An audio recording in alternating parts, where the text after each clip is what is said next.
Saudara Lon, pada hari ini merupakan pemilihan kecil langsung di sejumlah desa yang ada di Kabupaten Aceh Selatan secara serentak.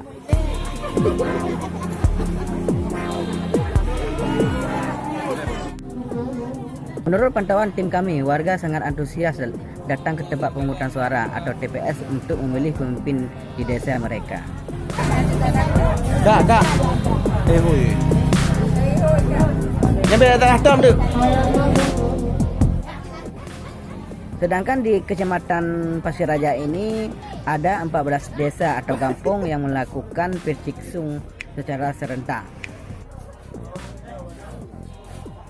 Ya, saudara lain, seperti yang tampak di dalam rekaman video yang sedang kita saksikan sekarang ini, tepatnya posisi atau lokasi yang keberadaan TPS ini berada di Kampung Teping Gajah, Kecamatan Pasir Raja.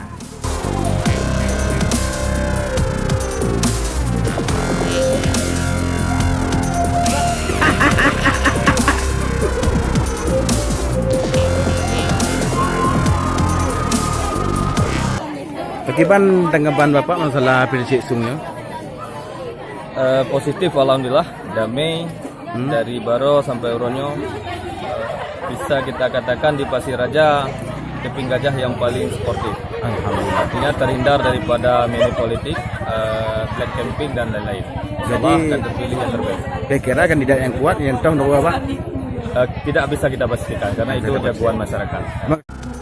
Menurut informasi dari tim kami, jumlah kandidat calon kecil di Kampung Teping Gajah ini berjumlah 5 orang kandidat, yakni nomor urut 1 dipegang oleh Alisam dan nomor urut 2 Jasmi Usuri dan nomor urut 3 Abdul Aziz dan nomor urut 4 Lizarmi dan nomor urut 5 Munawir. Saudara Lun, dari kelima kandidat ini belum bisa dipastikan siapa yang akan dijagokan yang terpilih dari pemungutan suara ini, karena kita juga akan menunggu hasil dari perhitungan suara setelah hasil pemungutan suara pada hari ini, yakni sekitar pukul 3:15 siang ini atau sore nanti.